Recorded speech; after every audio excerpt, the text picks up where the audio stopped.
Hey guys, and welcome to another episode of It's About Time. I'm Drew, and this is my buddy Nishan. Hello. Filling in for Jared today, who is working once again. That really sucks. If you may notice, my chair is a little bit lower than Nishan, because Nishan is from 1954. Yeah. So it did sit a little bit higher back then. As the years went on, the chairs did get lower. But we're not here to talk to you about chairs today. Not at all. We're here to talk to you about watches. Of course. And specifically, this episode is going to be dedicated to the future of the watch industry, particularly where it has been and where it's going. So that's why I brought in the watchmaker, Nishan, to tell us a little bit about where he thinks the watch industry is going, since he is an expert in this field. So, Nishan, before we even get into that, it's customary to go to what's on the wrist. And what do you have on your wrist today? Same thing as last time. Garvin Evo Fit 2. How's it holding up? It's doing really well. You've had it now for how long? It's about a month and a half now. It's treating me well. I like it. And of course, since we are at Point Pleasant Beach today, I had to bring down my customary Forum Admiral's Cup. Get a nice little... That's a girl. That's my wife. You gotta love her. Oh, she's very tenacious. So, the Admiral's Cup comes out for the beach today as usual. This week I will be getting my new Bulgari, so I'll probably be showing that off to you in the next episode. But back to today's episode. Nishan, what do you think of the current state of the watch industry and where it's going? So it's actually a pretty interesting thing that's going on. Watches historically have really been like a very big industry because it was really the only way to tell time. It started with the pocket watch, then eventually wrist watches, and then they've expanded from there. You have your automatic, your manual, your quartz, your kinetic, all these different kind of watches to give people different ways to enjoy the experience and tell the time as they go. Of course, with watches like GMT watches, Eco Drive watches, and all these additional features, they've tried to continue making watches a relevant piece of jewelry, especially for men, to keep in their lives, because men don't really wear anything. But because of the advent of the smartphone and all of these new digital technologies, there's almost no need for a watch. So now watches are more of a statement of luxury or as part of a hobby, and it's caused the industry to contract, and it's become much more of a niche industry. You have your die-hard fans like Drew here and Jared, who's not here, who are really into this as a collectible piece. It makes a statement. It tells you something about them when they wear it. Just like mine tells you something about me. I'm a sporty guy and I wear it for functionality purposes because I want to track my health. He wears it, it makes a statement, it's a hobby, it's a part of who he is, and he uses it to express himself in that way. Just like people will use their phones to make an expression of themselves. So getting back to the watch industry, in that way it's contracting, and a lot of manufacturers are having trouble. Recently, Citizen has acquired one of their competitors in the last year. Bulova.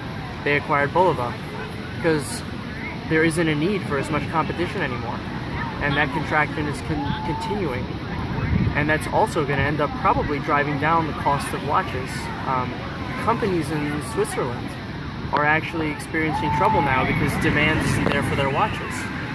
Because people don't want to put their money into it. They'd rather take that money and put it into a smartphone because they feel they're getting more benefit, more utility out of it. One of the watches that you're buying, actually all of the money that he puts into it is going towards saving the coral reefs. So companies are doing things like that to try and incentivize people to buy. So I think that the industry is going to continue to contract, and we're going to see a lot more acquisitions happen and the price end up going down, and you'll actually see a lot more collector items increase as well to incentivize people to buy through charities or exclusion or whatever it may be. Yeah, and Nishan's exactly right. The Aura Staghorn that you've heard over the last couple episodes, which I am getting in a couple weeks now, it has been delayed. But you see watch manufacturers and companies do a couple things. Number one, they're going to limit their pieces to make things more valuable, like Nishan just mentioned, and they're going to do a charity event. Staghorn is to save coral reefs. It's a good cause. So people are saying, you know what? I get a benefit. Not only can I get a tax write-off for a charity, I'm also going to get a nice watch that I can have for a lifetime as well as a symbol of my good work to help save the coral reefs. So it's a smart way to get around it. And I think that you're going to see a lot more of charity work when it comes to watches and limited editions. because you have to. You can't just keep. It's not like, I guess the number one company in the world for watches right now is Seiko. Yeah. Okay, and it's because they make a cheap watch. They can make a cheap watch at a very affordable price and do whatever you want. But the question I guess a lot of people have, and I know I actually had this when we did the Q&A episode, was do you think smartphones will ever take over watches permanently? And I can't see that happening. Not in our lifetime. I can't see it happening because the technology, even though the phones are unbelievable what they can do in today's day and age, people, believe it or not, use their smartphones the least amount of television. They use it for pictures, they use it for video, they use it. We're taking a video on our phone right now. Yeah. Perfect example. They use it for the internet, they use it for all the other functions. But when you ask somebody what time is it, they'll eventually go to their smartphone. It's not the first thing that they think of. Of course not. The phone is not, to tell time, and you think it would be, but it's not, because everything else in the phone is so important, and that's so much more vital than the actual time. It's like Jared was saying a couple episodes ago. It's very easy for somebody to say, "What time is it?" And just do this. Yeah. Okay, so it doesn't cost a lot to get a watch. It doesn't cost a lot to keep a watch. There's so many different versions of it and varieties of it. But the future of the watch industry, I do see companies buying each other out. I don't necessarily see them going out of business. I see them buying, like the big groups. You see the Swatch industry just conglomerating, adding more and more and more brands. The same type of groups get bigger and bigger and bigger. Kind of like solar systems in that type of thing, where they can deal and they gobble up more in their system. I see very few independent companies lasting in the future. You make an interesting point, but they're going to have to diversify. An unrelated example is Kodak. Kodak is a company that people don't really talk about anymore. But Kodak went bankrupt. yeah, did they go back? They did 3 years ago. They're completely gone, huh? Well, they came out of bankruptcy, but probably as a different company. They went bankrupt 3 years ago. Okay. The main reason why, because they never went in. They were the last ones to go into digital cameras. So that's the thing. So I was thinking of the right company. They did go into bankruptcy and come out, as Drew pointed out. However, what they did when they came out is they actually switched gears. They hired a new CEO who realized that the company, because they work with toner, are used to working with chemicals. And another industry that works with a lot of chemicals, ladies, is makeup. So they actually repositioned themselves as a company doing the production of all the makeup because they're used to mixing and dealing with chemicals. They had the machinery to take it on. So now they're a B2B company instead of a B2C company. And we don't talk about them anymore, but they're still there and kicking, despite everything that they've gone through. So how that relates to watches is watch companies are going to have to do the same. They don't need to make as a drastic change, but this digital device on my hand is not made by any major watch company. It's made by a GPS company, actually, Garmin.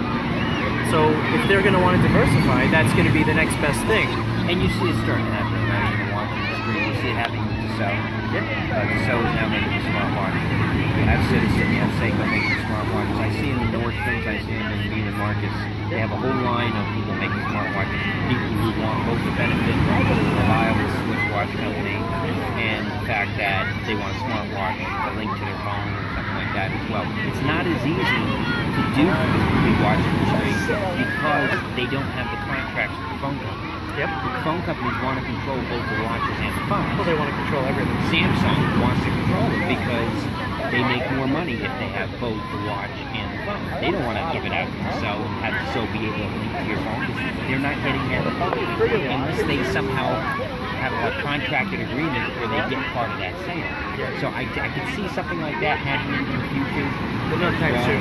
No. And you see companies have to reinvent themselves. IBM is another perfect example of a company that reinvented themselves. How many IBM computers do you see these days? I mean, did you see back in the 80s? Now they're a like I said, B2C company where they're in industry solutions for technology. And they used to be just primarily a hardware company, okay, just making computers against Apple. Okay, and Apple took a different direction. Apple said, we're still making computers, but we're going to go in the phones, we're going to go in a different way. So it's interesting to see how companies morph over the years.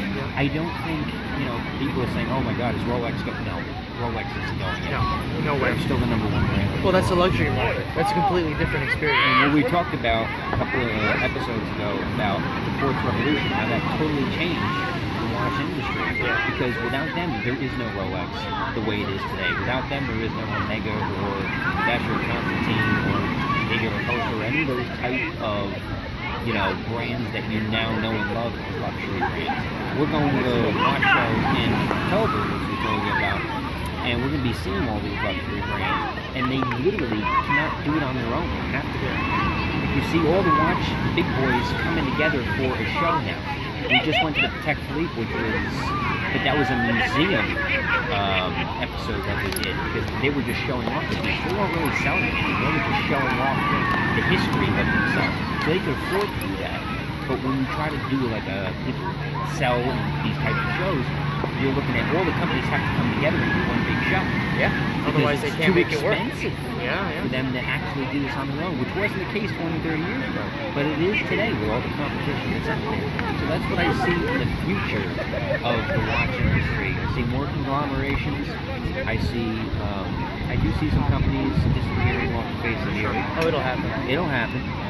Especially with China cranking out the cheap watches. That's right. And I do see charity events running these types of promotions to get people to buy more expensive type watches as well. I do see that happening as well.